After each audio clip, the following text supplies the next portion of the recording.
Welcome to Mac Gamecast episode 11, a podcast where we talk about Mac games and related and adjacent things. I'm Jon Casper as always, and with me today is Casper. How are you doing? Hello, Internet. Aside from just having had some slight technical issues, I'm doing okay. Woohoo! Yeah, the rest of the crew is busy this week with various things, and of course, the podcast is a little late as well, Saturday instead of like a Thursday or Friday. But we have some fun stuff to talk about, Casper and I. A couple new game mentions. Nothing like world breaking or anything. Though one of them is really near and dear to me. There's probably the bulk of our discussion will be around some Epic and Apple things and some Steam Silicon support stuff. And finally, as a follow-up to the Metro Exodus review we did a few episodes ago, I've actually finished the game now and have some additional comments, but we'll get to that. So might as well hop into the news discussion first, do the game stuff after. Okay. What's more of just an announcement rather than anything solid yet is that Steam now has M1 support possible in those libraries, the DLL or the libs or whatever they are. So developers can put native Silicon versions of games on Steam where they previously couldn't. We've mentioned that in the last few episodes. Developers were only able to do that on the App Store, the Mac App Store. So now they can do it on Steam. Yeah, it should be noted, it's not a full Steam client ARM version yet. It's just the dynamically linkable libraries, the dilibs that now supports the ARM architecture, but that's enough for developers to be able to make native applications run through Steam, even though the Steam client is not yet Apple Silicon. Right, that's still running in Rosetta 2, so that's a step in the right direction. Presumably, one day Valve and all their meandering will put out an ARM version, or maybe they won't. Who knows? They're Valve. They're going to have to eventually.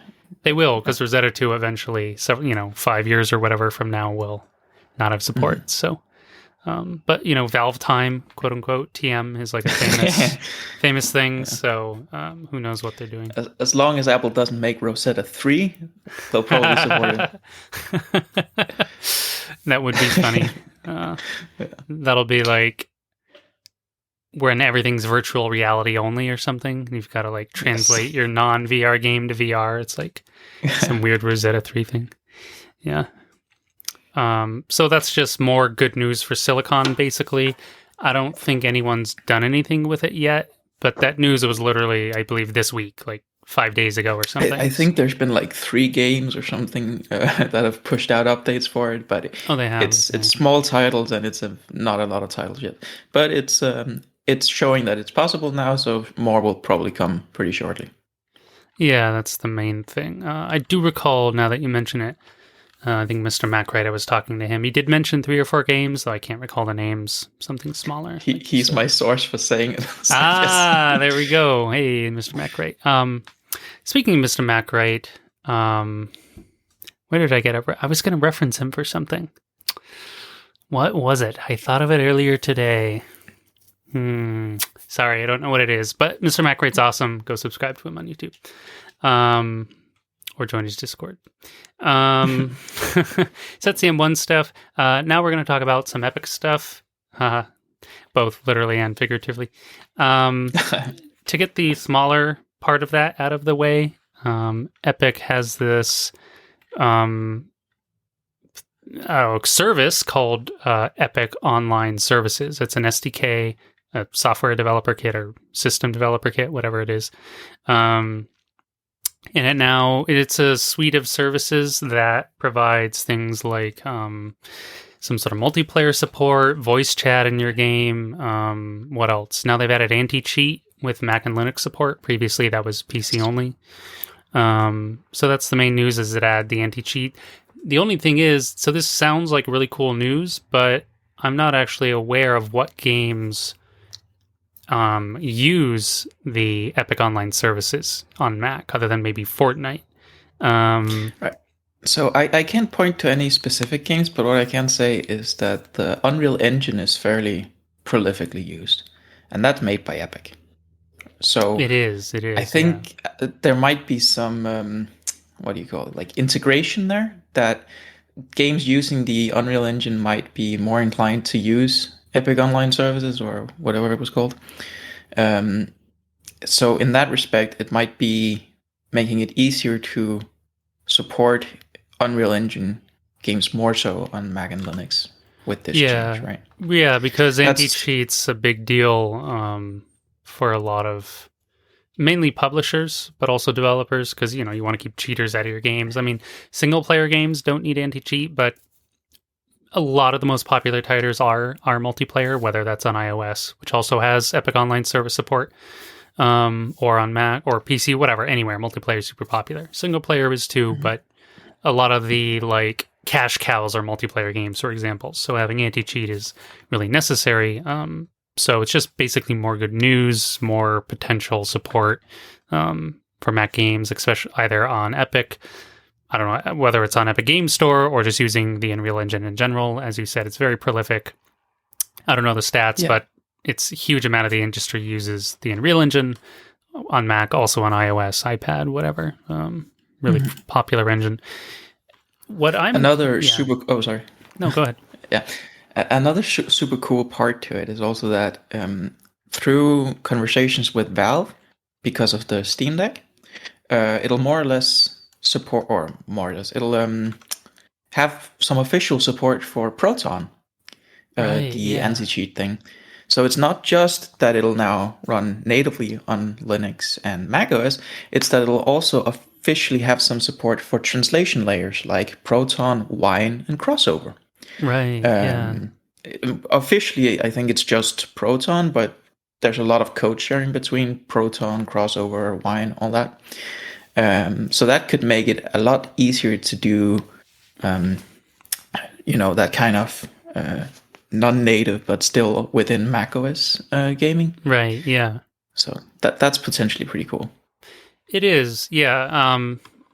Yeah, someone listening might just be like, well, there's no real news here, like here's a game using it or here's some port announced, but it's basically this is like foundation, like groundwork stuff, which should make it more attractive to developers either now or in the future to use these kind of services to bring the games to Mac or adjacent, like the non-native but still on Mac, not going over to Boot Camp or whatever.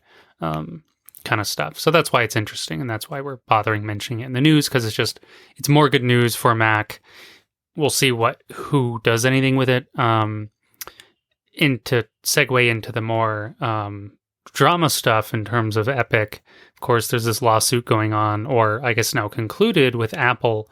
We'll get into that, but I'm pretty sure. I mean, I can't imagine Fortnite doesn't use the Epic Online service thing because it's made by Epic. It's on the Epic store. They're not going to use like someone else's services in their game. I haven't played Fortnite in years, honestly. I can't even remember if there's voice chat in the game. Like there probably is, like party chat or something. Know. But I haven't played it in so long I don't remember, and I liked the shooting of the game, but I didn't like the building. I thought it was really unique and like a standout mechanic for that kind of game. But A, I'm not very fond of battle royales to begin with, and B, I really don't like building in games like that. I like building from like a real-time strategy perspective, like building a base and directing workers. But like sitting there building it in first or third person isn't interesting to me. I don't like that kind of thing. So a buddy of mine was really into it, kept trying to get me to play, so I'd hop on and play with him. But I just, you have to be good at building in that game or you won't win, basically. So I never got into it. But of course, due to this court case, which was started by Epic, I think even, was it last year at this point? It was a while ago. I think it's almost more than a year ago now, but yeah, it's some time ago. Yeah, so the short story is, to anyone who doesn't know what we're talking about, Epic broke their contract in the Mac or the App Store, iOS, the App Store, not the Mac App Store, by allowing, basically bypassing Apple's payment system for the microtransactions in Fortnite, buying season passes and cosmetics and stuff like that. So they would get all the money themselves. This isn't allowed under Apple's TOS, terms of service, blah, blah, blah. So they were found a violation. Fortnite was suspended from the App Store. At this point, I believe it still is suspended, or at this point actually entirely removed, because due to this whole court case, Epic's account has been suspended, and now I believe like permanently banned. We'll loop back around to that. I'm a little unclear on the Mac side if new players can download Fortnite. I know existing iOS or Mac players can access the game, but it's not updated. Epic, out of spite, like disallowed updates. So I don't even know if you could play multiplayer because you'd have a version mismatch, I imagine. But there's also maybe something like the old Civilization Mac ports where you can play with other people on the same version. I don't know. Right. I also haven't checked, but it could be something like that. Could be something like that. There's also some custom game modes in there. You can go into like a builder sandbox mode and just play around. Mm-hmm. So stuff like that could still be accessible, but neither of us are like in the Fortnite community or in that games, whatever, into that game. So it's hard to say definitively. There's some shenanigans going on. New players, I think, can't access it at all. I know that's for sure on iOS. A little unclear on Mac if you want to go to Epic Game Store and try. I just looked and it'll still let me install the game, but I already have it in my library. So that's not a clear answer.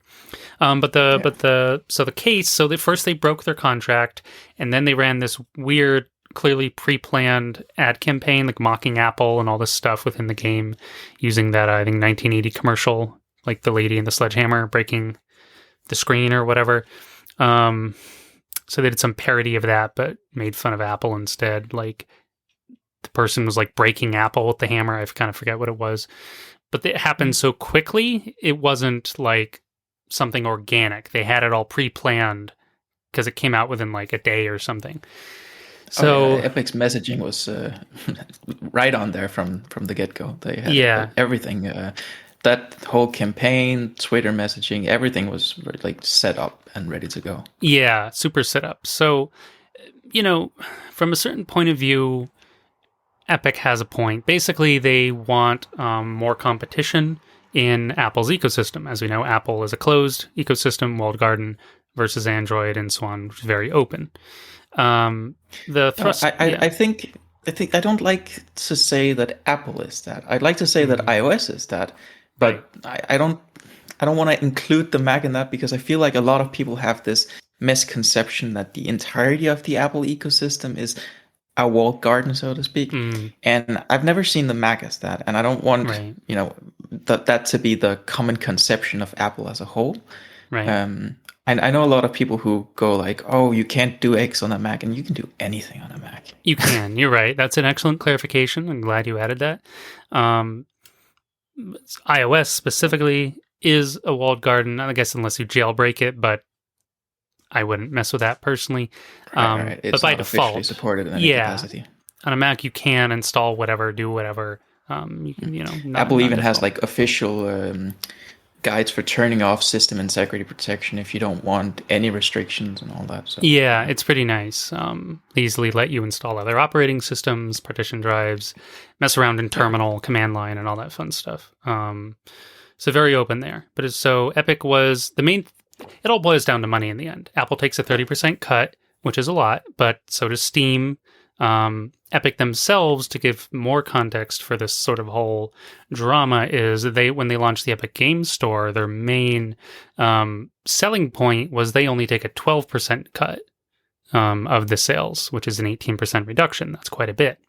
And they've been poking Apple and Valve this whole time, like, hey, like you can take less and make it more attractive for developers. That's a good thing. I mean, developers getting more money, who's going to complain about that? Nobody. I think Epic's tactics have been a little rough or aggressive, and of course, breaking contracts is probably a really bad idea because you can get penalized legally, you can be penalized validly because you're the one who broke the rules. And of course, they've been pouring in millions and billions or whatever into the Epic Games Store, giving away games and this and that. So I think Epic's worth something like $30 or $40 billion, which is a lot. Now, compared to Apple, of course they're small time. Apple's the richest company in the world. A lot of people are small time compared to them. But so Epic, or Tim Sweeney specifically, tried to frame it as this like David versus Goliath thing. But it's like, dude, you're still like a 30 or 40 whatever $billion company. I mean, okay, and relatively speaking to Apple, you're small time, but compared to a lot of other people, you're the giant, you know, you're the evil megacorp or whatever you want to frame it as. So that was like, you know, pretty. No one was really buying it, frankly, in terms of his presentation. Like people watching, people involved, it was all like, this could probably be better done. Anyway, they went to court. On two main things. Epic was, I don't know if suing was the word, but whatever they did, they brought a court case against Apple with two main tenets to it. I don't know all the like exact legal jargon. And the main one of the main ones was they wanted to be allowed any developer, not just them. They weren't doing it just for themselves. They're trying to do it for everyone. So they're also trying to be like Robin Hood or something, you know, framing themselves as like the saviors of all, you know, under the oppression of Apple's 30% regime or whatever you want to call it. So yeah, that there would be, anyone could use their own payment processors within a game to sell microtransactions, rather than being routed through Apple. So Apple wouldn't get a cut. They wanted to be allowed that. And they also, and the other even bigger one was they wanted, iOS apps to be able to exist in places other than the App Store. Basically meaning anyone could create their own app store or their own platform, store, place, whatever you want to call it, where you could go and download their stuff. Again, also, that would cut out Apple out of all this. Those are the two main arguments. I don't think there were any others. And so the court case has been going on for a while, blah, blah, blah. There's been drama and Twitter, you know, sniping and whatever going on. Lots of PR out of Epic about this, and Tim Sweeney on Twitter, blah, blah, blah. You alluded to that. But the conclusion earlier this week was, for the most part, Epic failed. They failed at those two things, but they got a concession in that the court did rule Apple was found in violation of some kind of monopoly or anti-competitive laws in California, something like this. So now, within 90 days, although now it's probably like 70 or 80 days or something since that came out, the ruling, they have to change their policy, and that will allow developers like Epic to include a link in their games to a third-party payment system, but not in the game itself. Right. So that includes some caveats from like a developer perspective, in that you can have a link, you can open it in a web browser inside your app, like a little web view with using the Safari banner and everything inside the app. You don't have to leave the app. Right. You can log in and pay for something through a third-party provider through that system. But they don't have to make it possible to have like nice in-app purchase-like systems, like if you just click something and it shows, hey, Face ID, and you're done. Like if you use the Apple system. Right. So there's still somewhat of a greater inconvenience, I guess, to users of that system versus just using Apple's system.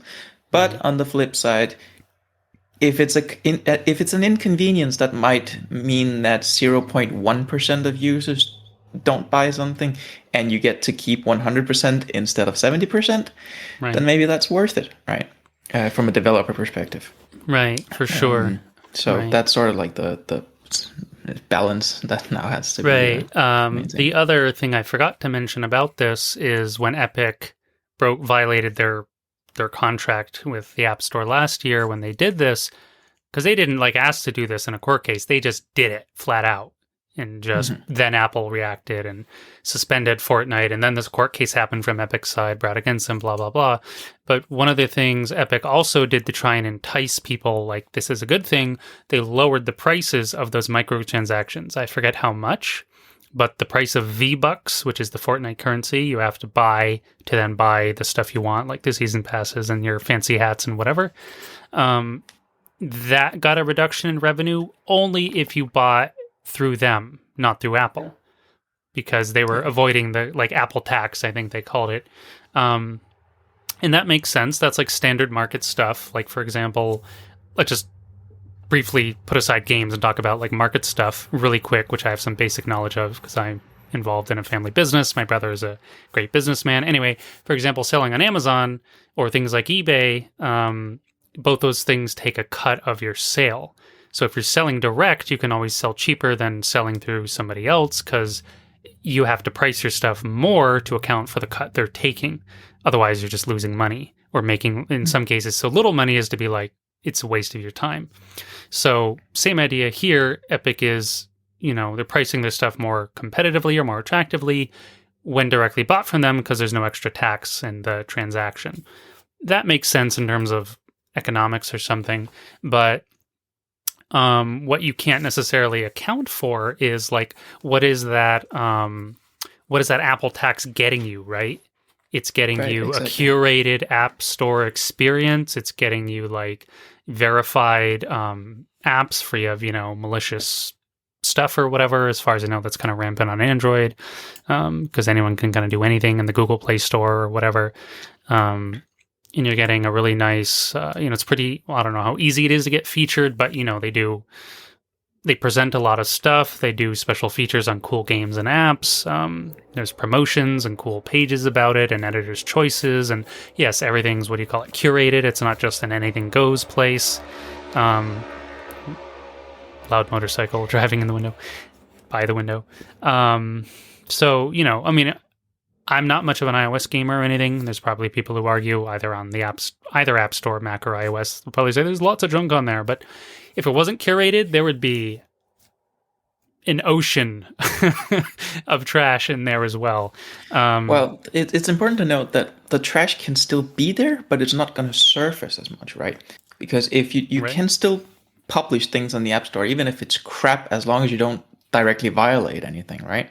Right. Epic violated something and got pulled, but if you don't do that, you can technically publish anything, but you're not going to reach the front page. You're not going to reach the top 25 lists. You're not going to get surfaced in search results and all these things, right? Right. Because Apple does have a team that if you pay for a developer account, which is $100 per year, I think it is, and there's also these 30% cuts if you publish anything and you charge for it. You can just write to Apple's featured team and say, hey, I've got this cool thing. Will you feature it? And maybe they will on the front page thing, right? Maybe you don't even have to write them. Maybe they'll just, when you submit your app, go, oh, this is awesome, and feature it on their own. Right? Yeah. Which is pretty nice. But also, there are many other developer benefits to this system. For one thing, let's say you need to store some database information in your application, right? If you subscribe to Apple's developer program and you want to publish through Apple, you actually get to store some of your application data in Apple's iCloud service for free, right? Nice. I forget the exact amount. I think it's like 50 gigabytes or something you get for free, and then you can pay extra for that on top of that. But that's just included in your developer account. Also, you get... so there's this curated thing we just talked about, but on top of that, the App Store is just a platform that has incredibly high number of users, right? If you only publish your app, let's say it's possible, it isn't right now, but let's say it was possible to have them have to go to a website, click the download button, and then pay through Safari, through your own little thing, and then they download the app and use it, you're going to get so much fewer people ever seeing that, right? Even if you're not featured on the App Store, just existing on the App Store where you can just click buy and your user's payment information is already in Apple's system. So they just hit buy, Touch ID, Face ID, whatever, and then it's downloaded. Yeah. Even if you subtract 30% from whatever you gain, you're going to have so much more visitors, so many more hits on your program that might even out anyway, or even be a benefit, right? Yeah, absolutely. I mean, if I recall, the App Store was the biggest revenue for the last several years running. Beats out anything Steam does or Epic or, Microsoft, whatever their store is, Microsoft Gold or something. I forget what it is. PlayStation, it beats all of them. Yeah. So it just kind of dwarfs the competition. So you can't undersell that potential exposure in any case. Or I mean, if I were to publish something on, Mac, PC, Linux, whatever, I'd also rather publish it on Steam with a 30% cut to Valve than on Epic with a much smaller cut to Epic, because more people are just gonna get it from Steam, right? And it's so much. I mean, it's the ease of use thing. Epic, for some reason, they're a big company with a lot of money, and the Epic Store as like a platform has been around for, I feel like 2 years now or something like that, maybe even more, maybe 3. I forget exactly when it started. But like, there isn't even a shopping cart on the store yet. It's like, it's bonkers. If you want to buy you can only buy stuff of one thing at a time. Sometimes there's sale. It has a wish list. It has, categories. It has like some coupons or sales sometimes. They do have some reviews now, but they aren't user reviews. They're like open critic, or I forget what it is. It's not even Metacritic. So it's a very bare bones platform for a large company pushing so hard, trying to get into the space and compete with really they're just trying to compete with Steam. Origin's kind of like a non-factor. It's that EA thing where people will use it because they have to, but really they'd rather not if they can avoid it. No one likes Origin, like nobody. So, so I think competition's healthy. Yes, and it can push forward like more. Basically, at the end of the day, it should benefit gamers like us as customers, gamers who want either just better gaming experiences or better platform experiences, better prices, whatever it may be. That's good. But the problem is Steam. Well, they started decades ago or whenever. Of course, Mac was 2010, but the PC version of Steam had been along way sooner. Same thing. Steam is offering with the Half-Life 1, I think. Yeah. My buddy remembers that he complained because he was like a big like Half-Life and Counter-Strike player at the time, but then they moved it all to Steam only, and like they lost all their mod support until like later on mod support looped back around. He was very bitter about that, which is funny.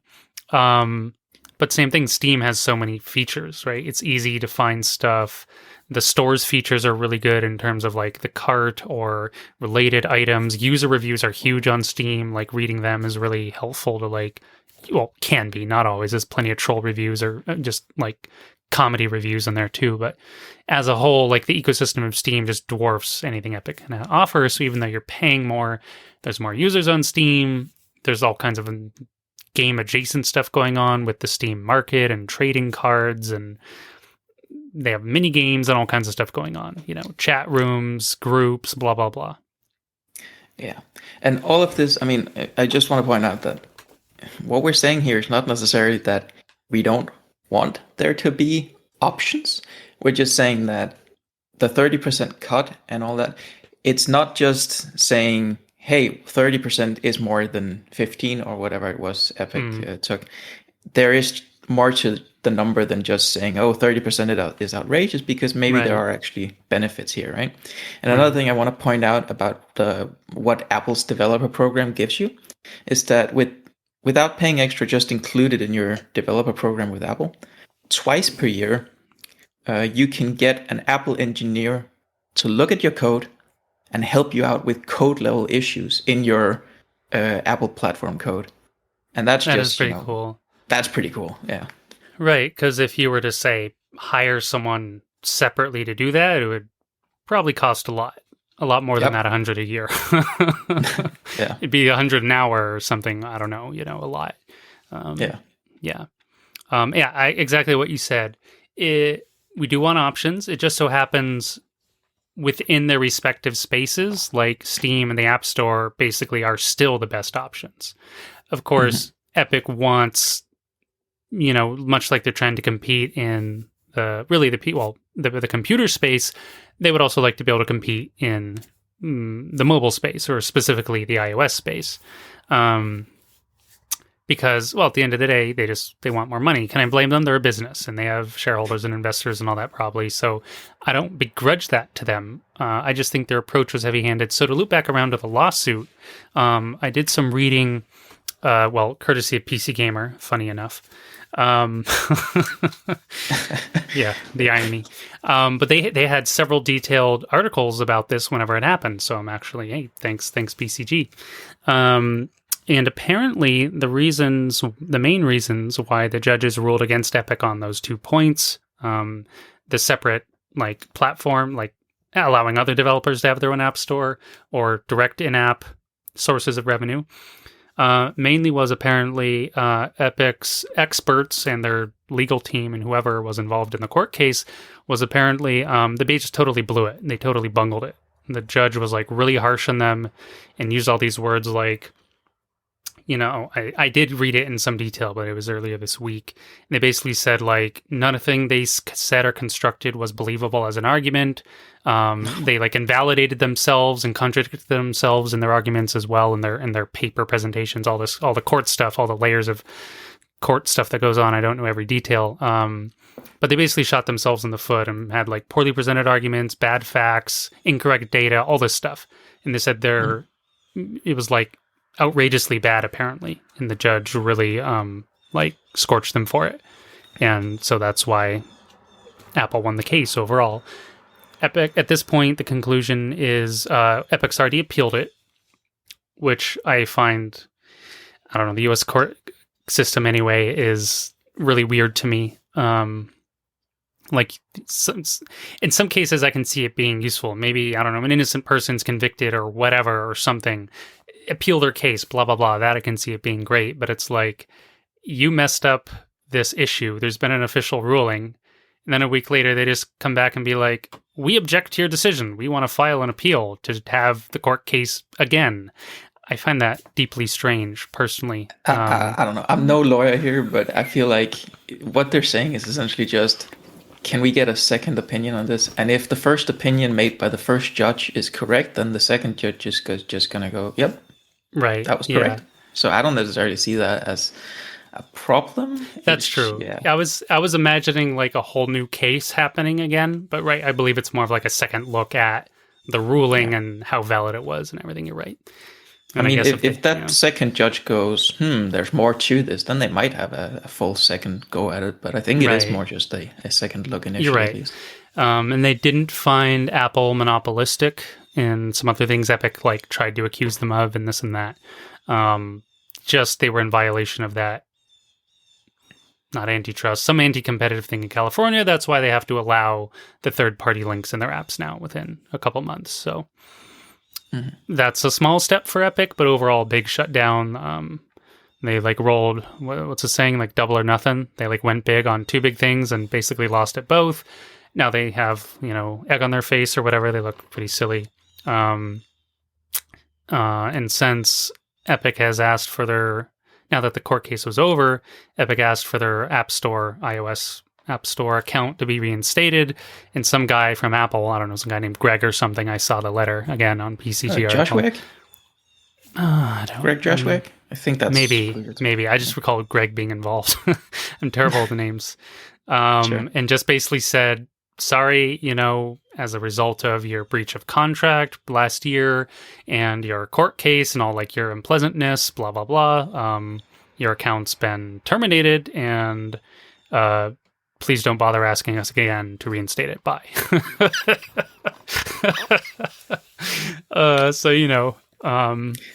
Awkward. Yeah.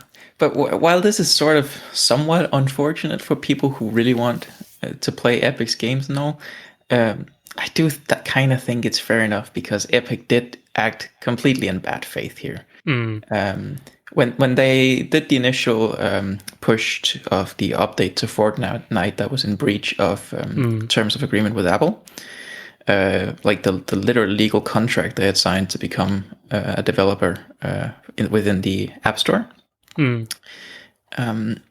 I mean, that's kind of like breaking the speed limit and then afterwards going, I think the speed limit should change. Ask for the speed limit to be changed before you break the Right. law, right? Right.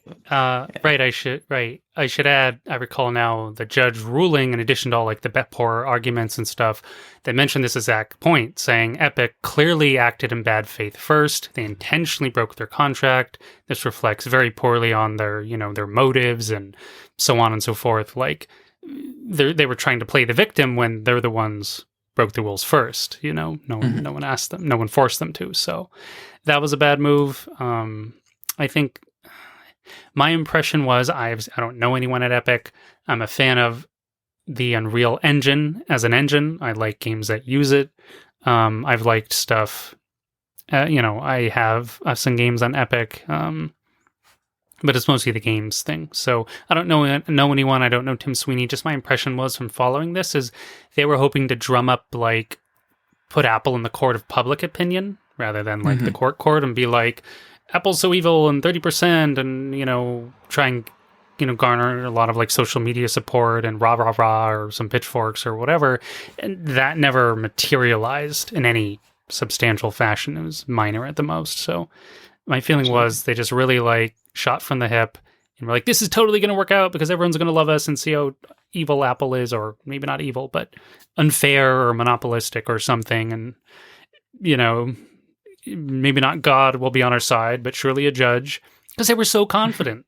They broke the contract. They prepared all these, in-game campaigns and ads and all this social media and Twitter stuff, and then launched the court case, and then sad trombone. So it was clearly against their expectations.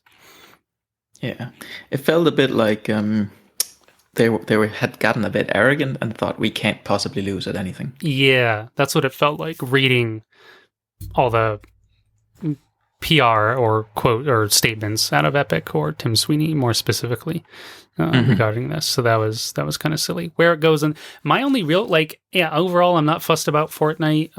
Although if you're a big Fortnite fan and you happen to play on iOS, well, sorry, that is sadness. As an aside, even if you can't play Fortnite on your Mac, you can play it through GeForce Now. So that's a loophole. And you could easily play a match within that free hour session. So you could even play it without paying for it. Just go use GeForce Now and then play it that way. I know that works. Some a little extra tidbit here I find super fascinating is I don't know if it was the first time Fortnite was revealed, but Fortnite was shown off at an Apple event before it came out. I don't remember if it was WWDC or a special event or something, but Fortnite was one of the first major titles to support metal.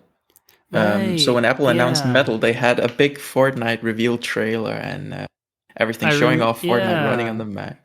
It was mostly focused on the single player aspect back then. They didn't have the whole battle royale. Save the World, I think it was called. Yeah, right. Exactly. I remember that because I got into a super early beta. And Same. It didn't. Yeah, I don't even know if it had metal when it first launched. Well, a few days or a week later, it did, and the optimization was really good with metal. It went from being jittery and weird to really nice and smooth. I thought that was cool at the time. Again, I didn't love the game that much, but it was I was just interested in testing things out. Yeah, I remember that. So that is funny. It's just kind of a fun little thing there that it all started out at an Apple event and they had a good relationship talking each other up. And Epic, I think Epic was even on stage talking about how great metal was and Apple was showing off Fortnite and now all of this. I mean, you can understand the reason why they would work together. Epic, tons of iOS games are made in Unreal Engine as well. For example, maybe not tons, but at least some are. Some of the fancier ones. Epic's a big name in gaming. Apple's a big name in iOS, at least. Obviously, Mac gaming's its own subset. So why wouldn't they partner together and basically make each other more money? That's just good business, right? And everyone benefits on the gamer end. Nothing to complain about. So them fighting is basically bad for business. Apple won't sweat it because they don't need Epic. Epic needs Apple way more. Apple doesn't need Epic at all. They've got a zillion other developers. Epic is also big enough they're not going to sink or something over this. Fortnite is one of their, I don't know what revenue loss they made over iOS no longer being available. Certainly some revenue loss, but Fortnite is played on plenty of other devices, and all the fact that they make Unreal Engine so widely used in the industry and all the licensing there, they make tons of money from that and blah, blah, blah. So Epic's going to be fine. No one's going under. My only concern, and this is totally unknown, is Unreal Engine 5 is coming soon. It's been previewed and demoed around for a while this year, maybe, or late last year, I think it was first shown up. Could even been early this year, I forget. So UE5 is supposed to have Mac support, but with Apple and Epic fighting and all this like spite going on, my concern is like Epic will be like, well, screw you, and pull like the Mac support or something from Unreal Engine 5.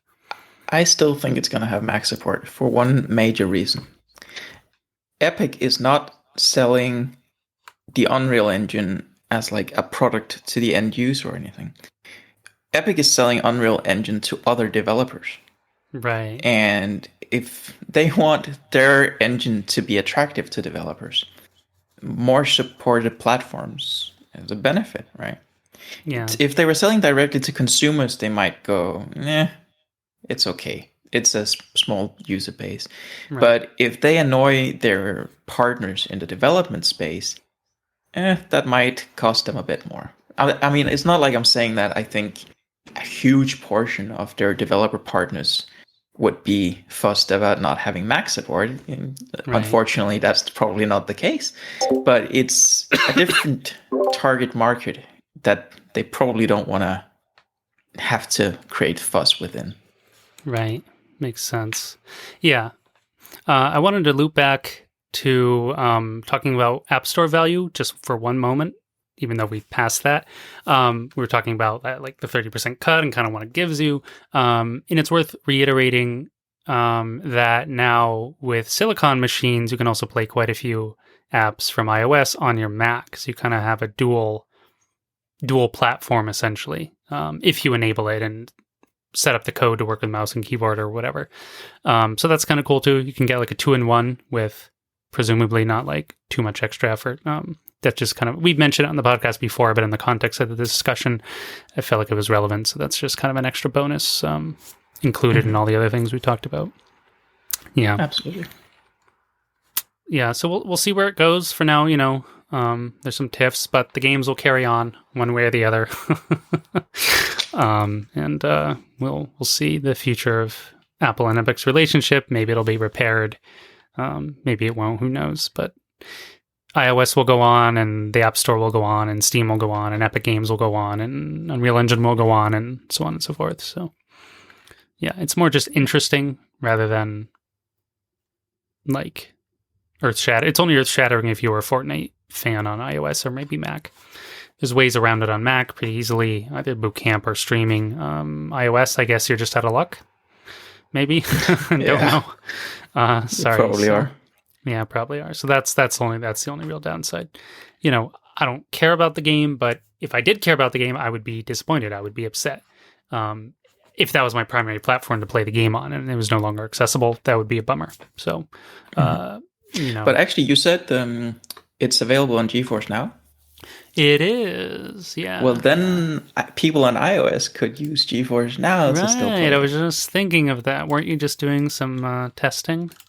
Yes, I just tested how well GeForce Now works on my iPad. I have a 12.9-inch iPad, so large screen for games potentially.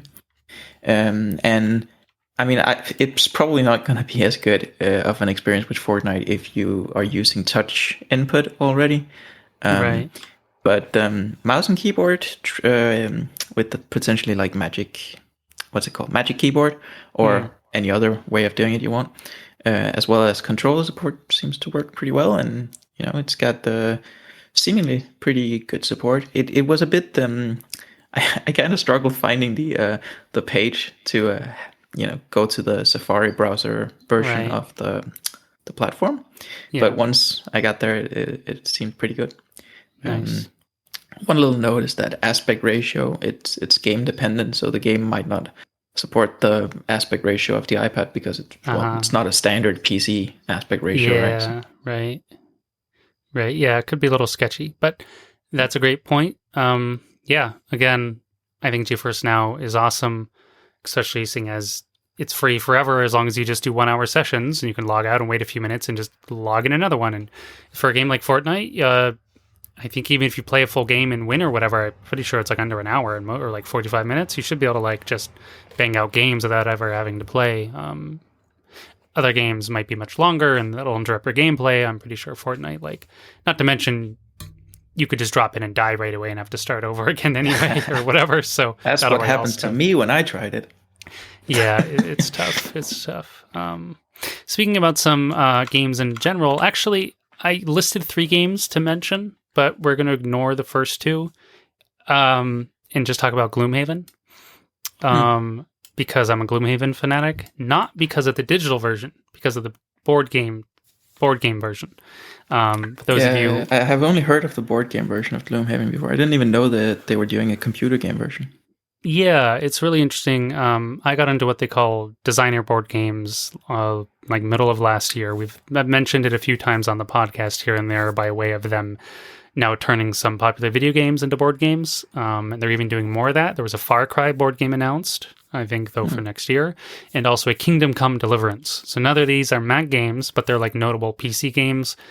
But there are several Mac games being made into board games already. Frostpunk, Darkest Dungeon, Slay the Spire, might even be a few others. They're making Rainbow Six one, which in some previews is apparently like phenomenal board game. So I don't mean tabletop like Warhammer minis or World War II minis or like straight D&D with like sheets and pens and paper. Designer board games are more like, I don't know, it's hard to describe them, but it's kind of like more of a, they have all sorts of ones, whether it's simple abstracts or puzzles. They have plenty of like adventure deck builders themed around things like Arkham Horror, Lord of the Rings, Marvel superheroes, and you team up and fight baddies with cards. And then they have much more complex games, strategy ones, either like space simulators. Economic Euro games are super popular, mostly out of Germany. They started a lot of the board game craze apparently, which I only learned recently.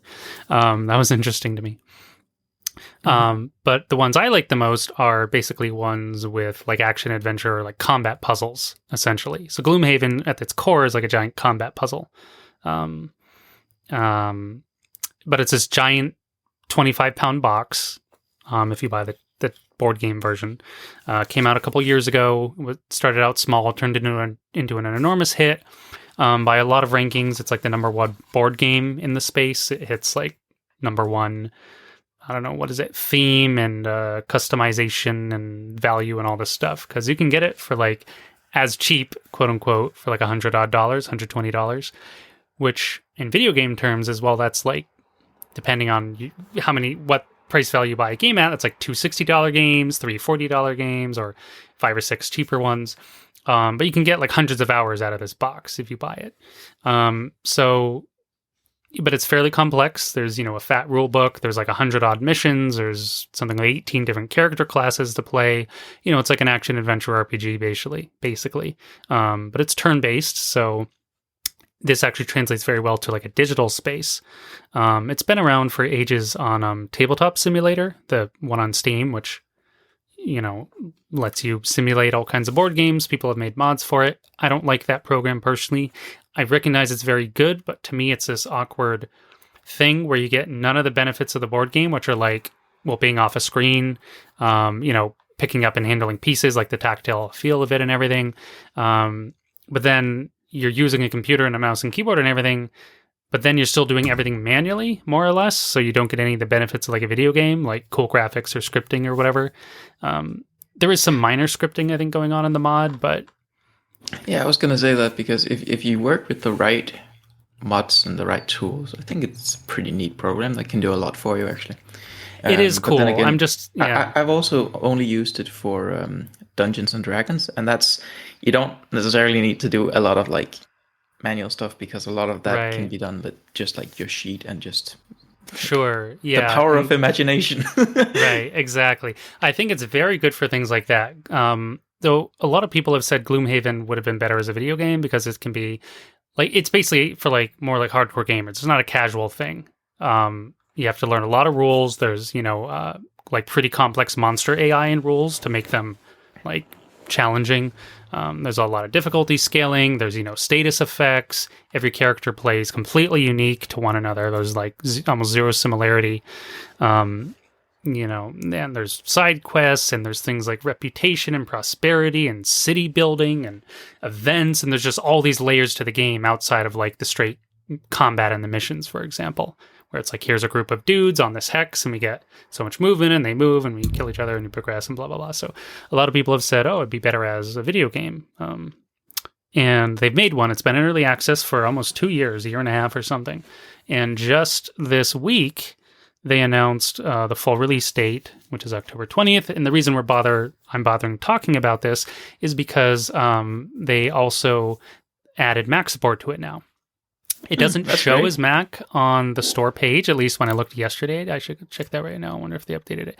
They did say they're going to add Mac support on like the full release in October 20th. So I'm like, oh, cool. It's, it's still showing Windows only. But then I went to my library and Gloomhaven showed up. I'm like, eh. So I clicked on it, or of course it shows up anyway. But when I clicked on it, the install button showed up and I'm like, huh? I've seen this before where when they announce a Mac version, it'll let you install it, but it's just like the framework, the Mac executable is still missing. So you can install the game, and then when you go to launch it, nothing happens. I thought that would happen, but for the heck of it, I downloaded it because it's only 4.5 gigs or something. And I hit play and it all boots up and boom, there's my game. I'm like, sweet. So even though it shows Windows, you can actually go and buy it right now. So sort of a long-winded explanation of Gloomhaven. So like, do you need to be a fan of the board game to play like the Steam digital version? I don't think so. Because I think they do a very good job of making it feel more like a video game. Basically a turn-based tactical combat like RPG is what it is. At the moment, you can only play this like open-ended Guildmaster mode, where you start with a certain amount of characters and you kind of go here and there and choose your missions and whatever things unlock for you over time. But there's a proper full campaign from the board game version, which is going to be released on October 20th. So then you get an official campaign and basically there's just more layers going on there. You get the city building and the reputation, personal quest, retirement of characters, new characters coming in. So it'll basically be like, I don't know, obviously it's not going to be something like XCOM or something, which is what I think of often when I think of like turn-based tactical combat games. But it's well rated on Steam in general, very positive. I imagine a fair amount of those people are people who have played the board game version like me, and I'm a like total fanatic about it. I've already sunk like 100 hours into the board game version. But I've seen quite a few comments and reviews, both on Steam and outside of Steam, Reddit and stuff, saying, oh, I've never played the board game version, but this is pretty cool. I've also seen some other reviews going like, this is kind of slow or kind of dull and not for me. So I'm not trying to review the game, and I've talked a lot about it. I just think it's really fun. It's $25 right now. They're going to raise the price though on full release, so if you really want it, check it out. I've got 55 hours into the digital version already. I've been playing on GeForce Now with my buddy who hasn't played the board game version, only played the digital version. He thinks it's pretty cool, and he's not like any overt D&D player or anything like that. He tends to play like a lot of Warzone or Apex Legends or whatever. He's a PC guy. So you say that it's pretty welcoming to people who don't know the board game, but as someone who has played the board game, how well does it capture that feeling of the board game? Or does it try to be something different? That's an excellent point. Mostly it captures the core gameplay loop, which is the most important thing. The characters being unique, choosing their level ups because there's perk systems and adding new cards, and then choosing your deck as well. It's not a deck builder. There's just very light deck building elements. Each character has 8 to 12 cards. So if you're deck building, it's all of like 10 cards. Pretty simple. But there's also gear loadouts. There's some fairly like clearly D&D derived systems from it. You can have an item on your head, 1 or 2 in your hands, depending if it's two-handed, only 1. You can have boots, you can have an armor item, and you can have little pouch items and stuff like that. But there's weight limits or item limits, but as you level up, you gain like more item slots and stuff like that. I think it captures the feel quite well, and the board game itself isn't. I wouldn't call it like visually stunning, but it's certainly not drab either. It's just pretty solid. Like the monster artwork is nice, and the minis are not bad. There's only character minis. All the monsters are little cardboard standees in the board game version. But the card art's nice. The items are cool. So it's not gonna like wow you. Like as a board game, it doesn't wow you visually so much as it wows you with its how expansive it is. Like it'll take up like a 6x3 or 4 table pretty easily, honestly. Though I managed to play it on a 3x4 table by being a little creative. Nice. Because, the maps in the board game version, you're laying out map tiles and creating all the rooms and setting up the monsters, and the tokens are pretty easy to track. So there's a lot of... I have a very like sequence-based brain, so I find the game fairly easy to get into. A lot of people have claimed it's inaccessible. So as far as like feeling like the board game, the core gameplay does in the Steam digital version. But of course, seeing as it's a digital version, it's automating all this other stuff. All the monster movement you don't have to touch. Status effects and tokens you don't have to apply, and poison or stun or curse or whatever, either to you or the monsters. So you don't have to like interrupt anything to pick. Oh, I'm poisoned. Oh, that guy's stunned. Oh, he lost 2 health, and rah rah rah. Or every turn you pick initiative order, which is very D&D derived as far as I understand in many cases. So it's not like, oh, I go first for the whole mission. It's no, every single turn initiatives being adjusted based on the cards you choose, which is pretty cool. And different cards have different initiative values. So you're also supposed to, even though it's a cooperative game for 1 to 4 players or a solo game, it's like somewhat hidden information. You're not supposed to by the rules. Obviously, you can break the rules, but by the rules, you're not supposed to completely reveal what you're doing. Like, you're not supposed to go like, oh, I have initiative 10, and oh, I'm 20, and I'm going here, and I'm killing that guy. You're only supposed to... It's meant to simulate, even though it's turn-based, being like in the heat of battle. Can you really sit there and plan everything out? No, you're supposed to just like react to your teammates. So by the rules, you're only supposed to say things like, well, I'm planning on going like kind of late this turn, or something. Like, you're supposed to give light hints to your teammates to kind of create that like chaos. Of course, if you're playing alone, you have to control at least 2 characters. Well, then you have all the info. So I think back to your question, answering your question though, I got a little off track. Sorry. What I find the biggest addition in the digital one, well, obviously you don't have to do any of the setup, which is nice. It makes it really easy to switch out characters and cards, and there's other things you can enhance your abilities and all this stuff too.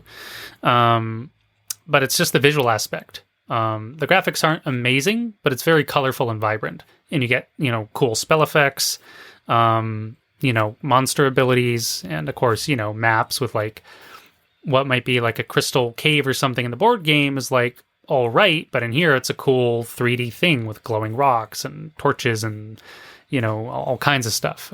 So the visual aspect of the game is pretty cool. To me, that's the biggest thing, like in terms of an upgrade over the board game.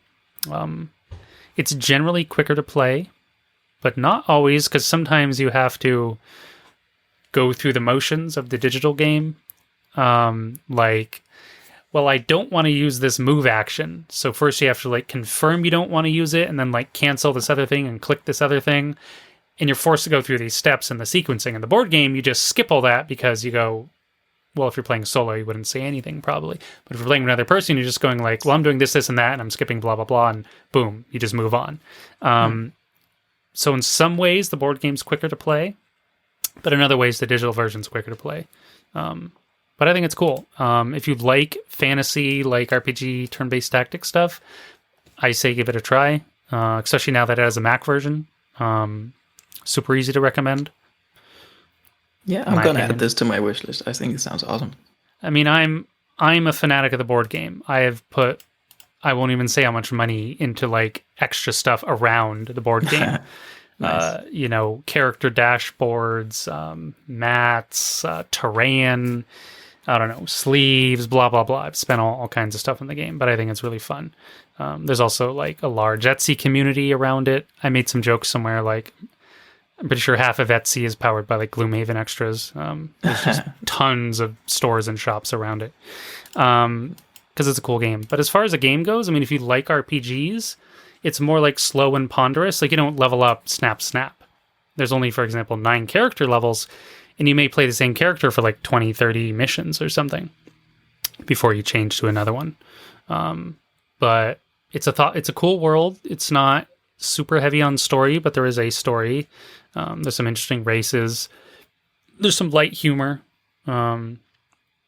The writing's not great, but it's not bad. So there's a lot of like average stuff about the game, honestly.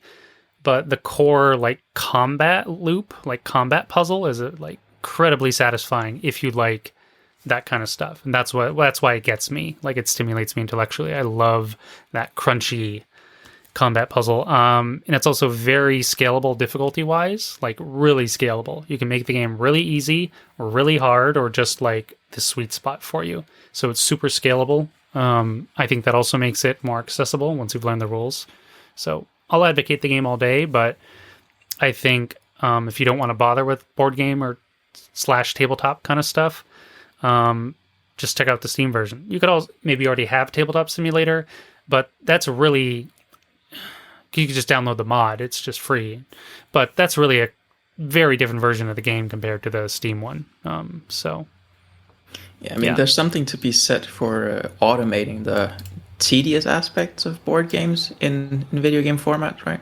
I think if you just took the pure Mac PC version of something like a Civilization game and made that a board game, you could do that. Everything in that game could easily be directly transferred to a board game. Right. But if you did that directly, it would be so tedious because there's so many things that happen every turn and you need to keep track of so many details. It's just not fun. Yeah, right? For sure. So that's why the board game version of Civilization does simplify it so much, but it becomes a better board game for it. It wouldn't be a better PC game, but it's a better board game for it. Right. And vice versa, a PC game or a Mac game or whatever, a computer game, can do so much more complexity because the player doesn't have to be the one doing all the crunchy math. Yeah, exactly. What I will just wrap up because I've been yakking about this game for a while. I think it also, because you asked about like how much of like the board game feel comes across. I think it feels like a proper video game. Mm-hmm. It has decent production values and UIs and menus and the actual like gameplay camera and everything. There's a lot of board game, because we've been talking about video games to board games. There's quite a lot of digital versions of board games on Steam, all sorts of popular ones, Spirit Island, Wingspan, can't remember a bunch of others. If you're like in the designer board game space, these are like top, whatever, 10, 20 games, like everyone knows about them more or less. But the digital versions of them feel like board games, and they often look like board games. Gloomhaven really, I think, sets itself apart. It feels more like a turn-based tactical video game that so happens to be based on a board game. Mm-hmm. And I think they've done a pretty good job of that, and that's what makes it, I think, more compelling. You also see that reflected in the price. Most of these other games I mentioned are like $10 to $15. Gloomhaven's $25, soon to be $35. So it's more of like a game price because of what it's, its production values and what it's offering. But I've yacked enough about Gloomhaven. If any of that sounds interesting, go check it out or wishlist it. Maybe you want to wait for a sale if you're not confident or whatever. I think it's worth it at $25, but I already know I love the game. So it was easy for me to buy into it. No problem. But yeah, not sure. Just peek at it, basically, or go watch the trailer or whatever. They set a new launch trailer. Could be interesting. But yeah, that's about it. For this episode 11. Oh, I was going to talk about Metro Exodus, but I think we've gone on too long. I think we're approaching like an hour and a half or something that. We're so good at just yapping on forever. We are 5:15. I think we're at like an hour 15 minutes. So sure. Maybe I'll save that for another episode. Yeah, basically if I binge played and finished Metro Exodus, had more comments, but I'll add like 10 more minutes to the show if I go on about that, so I shouldn't. It can wait basically till next week. So thanks for being on, Casper. That was awesome. Otherwise I would have had to do this solo, which would have been much inferior, because having you here is much better. Yeah, it's always fun to be. Yeah, thanks for staying up late, and thanks for showing up. And thanks to everyone for listening to our episode 11, Dramatic Epic podcast. Quite literally. Ho, ho. Yeah, exactly.